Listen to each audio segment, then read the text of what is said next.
Baik, pada kesempatan ini saya Yuda Anggorokawi, dokter muda anestesi periode 4 sampai 17 Mei 2020 akan menjelaskan tentang CPR berdasarkan guideline AHA 2015. Yang pertama-tama kita akan membahas apa itu CPR.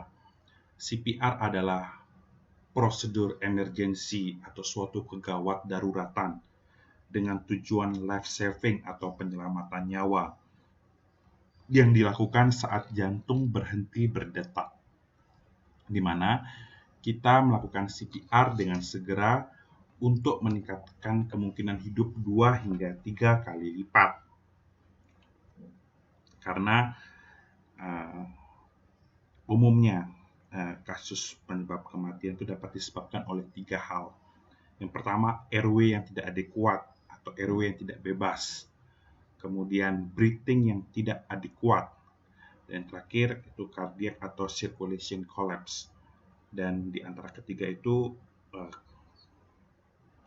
fungsi sirkulasi itu yang pada umumnya menjadi penyebab mortality, penyebab kematian.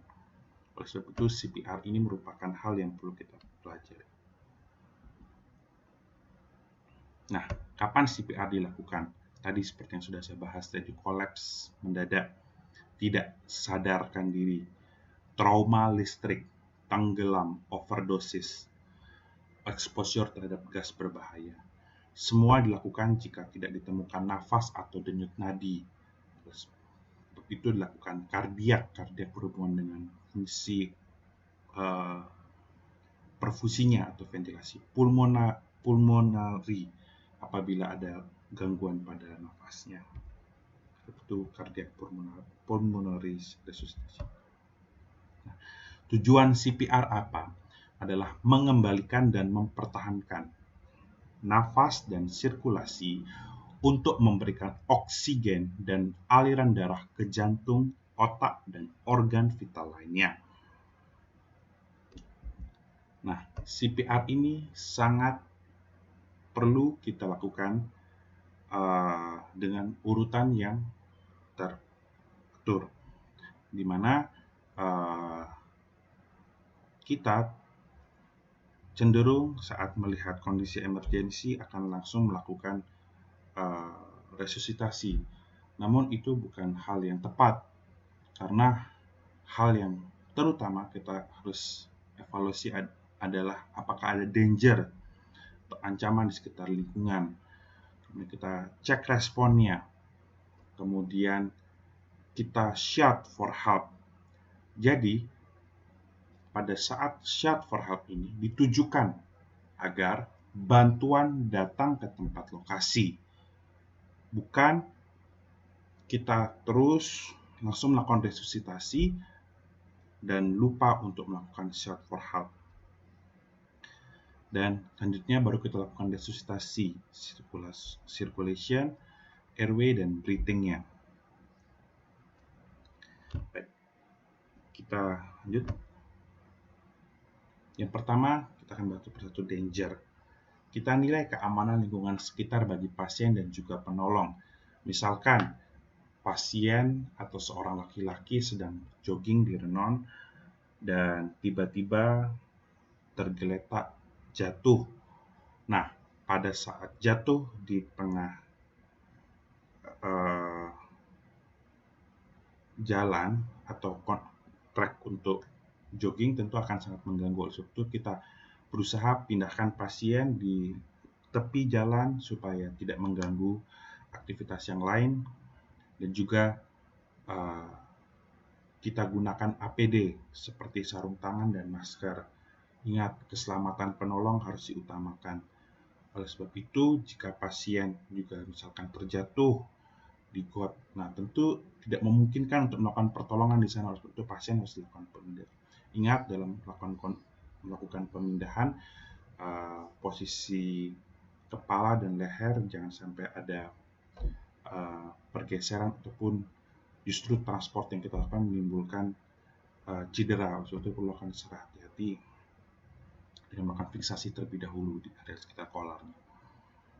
Yang pertama, danger. Yang selanjutnya, kita respon. Apa itu respon? Jadi kita memeriksa respon pasien dengan memanggil atau menepuk pasien.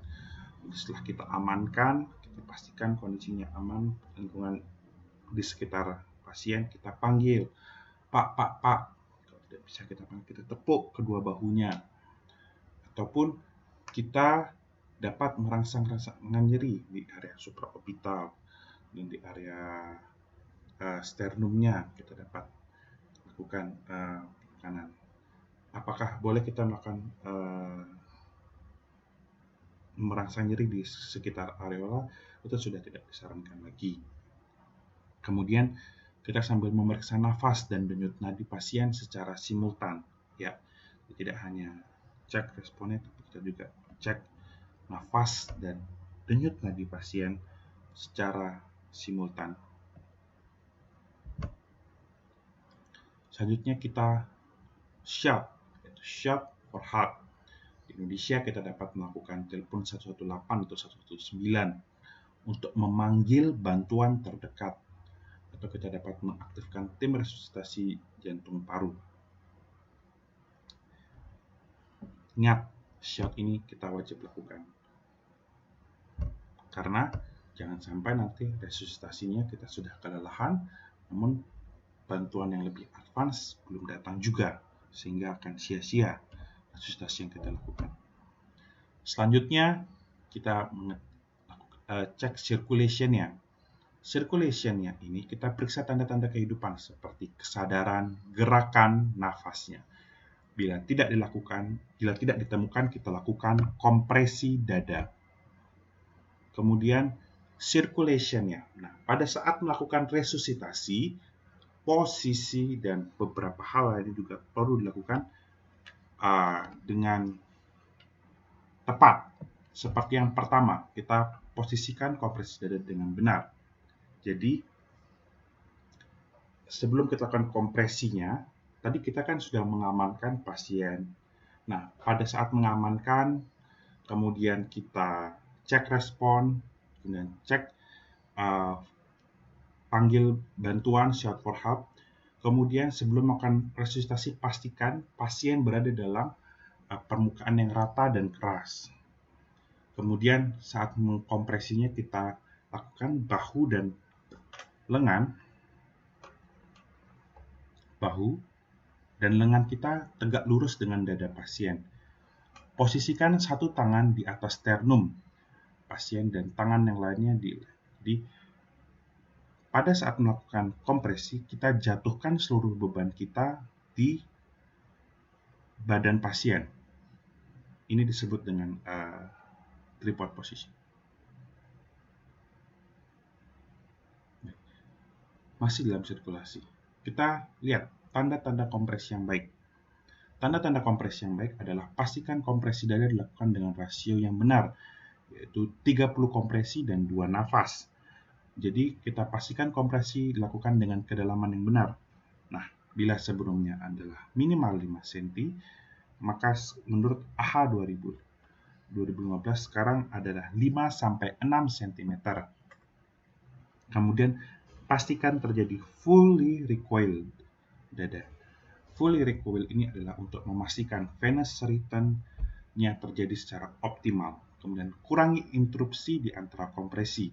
Nah, oleh sebab itu sangat disarankan apabila melakukan kompresi ada yang membantu untuk jalan nafasnya sehingga tidak terjadi interupsi dan terkompresi yang kita lakukan. Kemudian kita hindari ventilasi berlebihan. Tadi kita sudah lakukan circulation, sekarang kita evaluasi airway-nya. Periksa apakah jalan nafasnya bebas tanpa obstruksi. Ingat, kita bisa lakukan head tilt dan chin lift. Nah, hal ini hanya bisa kita lakukan apabila tidak terdapat trauma atau jejas pada cervicalnya. Sebab itu kita perlu melihat tanda-tanda peradangan di sekitar lehernya. Apakah terdapat peradangan atau jejas trauma.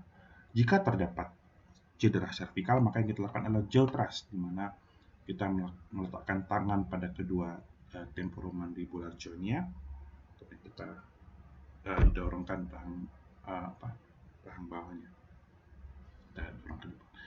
Kemudian, bila ada obstruksi, segera dikeluarkan. Apabila itu padat, kita singkirkan dengan menggunakan jari. Ingat, APD harus selalu digunakan. Bila itu cair, kita bisa miringkan pasien atau kita gunakan suction. Kemudian, breathing. Apa yang kita evaluasi pada breathing-nya?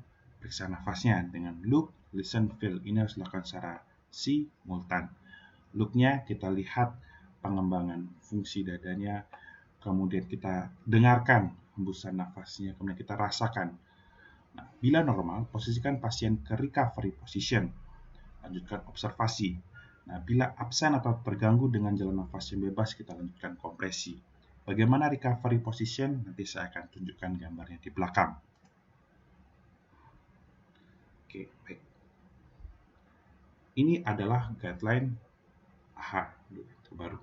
Jadi, kita harus verify scene safety, pastikan keamanan lingkungan. Kemudian apabila korban atau pasien tidak sadar, kita ingat shout for nearby help. Kemudian kita aktifkan emergency response system, bisa dengan menggunakan mobile device. Kemudian kita juga dapat mengambil AED dan emergency equipment.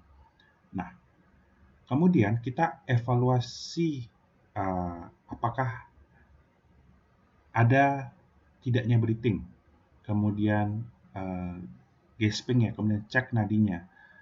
Nah, akan ada 3 pilihan nanti di sini. Yang pertama bisa saja nafasnya normal, ada nadi.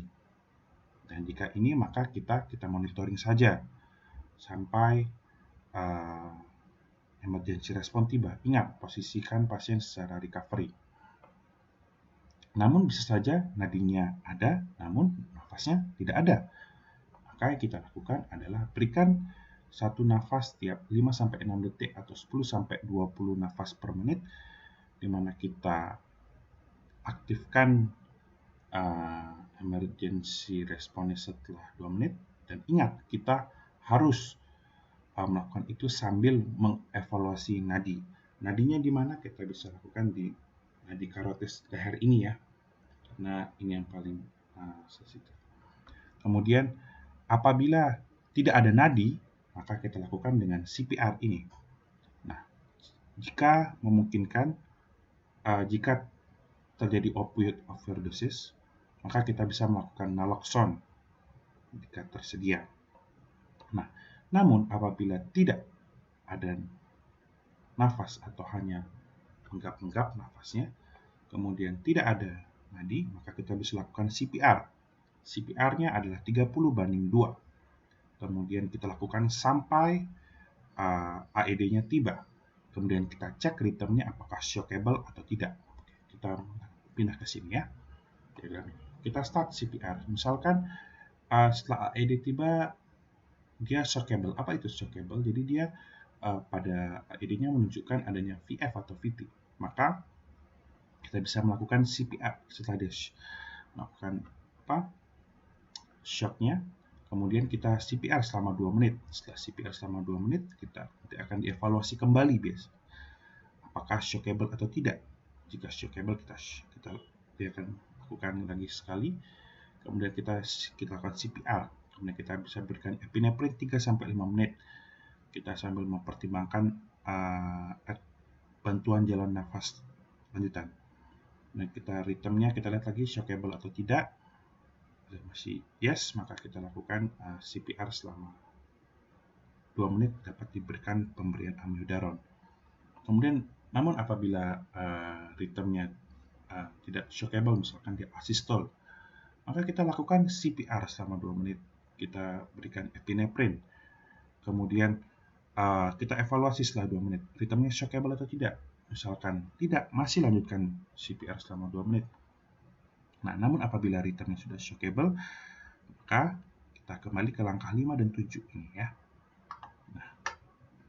Nah, kemudian apabila ritmenya tidak shockable setelah dilakukan pemberian epinephrine 3-5 menit, kemudian setelah pemberian amiodaron, ataupun setelah irama yang asystole, kemudian kita setelah lakukan CPR selama 2 menit tidak ada respon, di mana tidak ada tanda-tanda atau ROSC, return of spontaneous circulation, maka kita lakukan ke langkah 10 dan 11 ini. Nah, jika masih berlanjut ROC, maka kita berlanjut ke post cardiac arrest care. Oke. Kapan CPR dihentikan? CPR dihentikan apabila tanda-tanda kehidupan sudah ada. Jadi nafas sudah adekuat, kemudian nadinya sudah mulai ada adekuat. Datang tenaga kesehatan atau diambil alih oleh orang lain. Di bala bantuan sudah datang. Pasien dinyatakan meninggal oleh tenaga ahli. Jadi kita tidak perlu lagi melakukan CPR karena akan sia-sia. Kemudian tidak mungkin dilanjutkan, misalkan oleh penolong lelah. Ingat, jangan sampai karena melakukan CPR kemudian kita mengalami kelelahan dan kita yang kemudian di CPR. Nah, ini recovery position ya tadi. Jadi tangannya difleksikan seperti ini, kemudian tangan yang lainnya menopang bagian dagu, kemudian kakinya diangkat, kemudian ditekuk, dan ini dipertahankan. Ini tujuannya apa? Dengan badan dimiringkan, kita berharap potensi jalan nafasnya optimal, kemudian pasien dalam posisi yang optimal. Ya. Terima kasih. Demikian penjelasan yang saya dapat berikan terkait CPR.